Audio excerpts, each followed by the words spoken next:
बच्चे ने दी माँ बाप को एक सीख। किसी गांव में एक बूढ़ा व्यक्ति अपने बेटे और बहू के साथ रहता था। परिवार सुखी संपन्न था, किसी तरह की कोई परेशानी नहीं थी।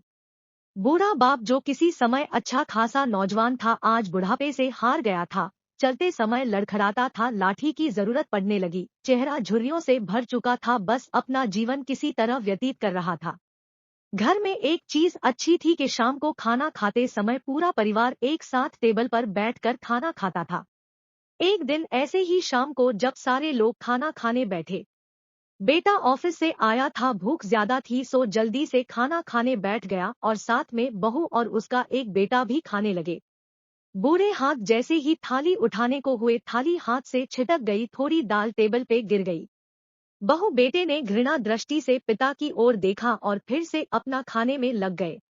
बूढ़े पिता ने जैसे ही अपने हिलते हाथों से खाना खाना शुरू किया तो खाना कभी कपड़ों पे गिरता, कभी जमीन पर। बहू चिढ़ते हुए कहा, हे राम, कितनी गंदी तरह से खाते हैं, मन करता है इनकी थाली किसी अलग कोने में लगवा देते हैं। बेटे ने भी ऐसे सिर हिलाया जैसे पत्नी की बात से सहमत हो।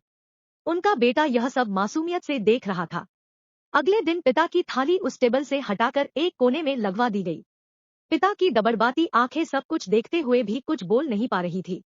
बूढ़ा पिता रोज की तरह खाना खाने लगा, खाना कभी इधर गिरता कभी उधर।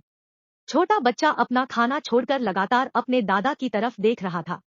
माँ ने पूछा, क्या हुआ बेटे, तुम दादाजी की तरफ क्या देख रहे हो और खाना क्यों नहीं खा रहे? बच्चा बड़ी मासूमियत से बोला, माँ मैं सीख रहा हूँ कि वृद्धों के साथ कैसा व्यवहार करना चाहिए। जब मैं बड़ा हो जाऊंगा और आप लोग बूढ़े हो जाओगे तो मैं भी आपको इसी तरह कोने में खाना खिलाया करूंगा। बच्चे के मुंह से ऐसा सुनते ही बेटे और बहू दोनों कांप उठे। शायद बच्चे की बात उनके मन में बैठ गई थी, क्योंकि बच्चा ने मासूमियत के साथ एक बहुत बड़ा सबक दोनों लोगों को दिया था। बेटे ने जल्दी से आगे बढ़कर पिता को उठाया और वापस टेबल पे खाने के लिए बिठाया और बहू भी भागकर पानी का गिलास लेकर आई कि पिताजी को कोई तकलीफ ना हो।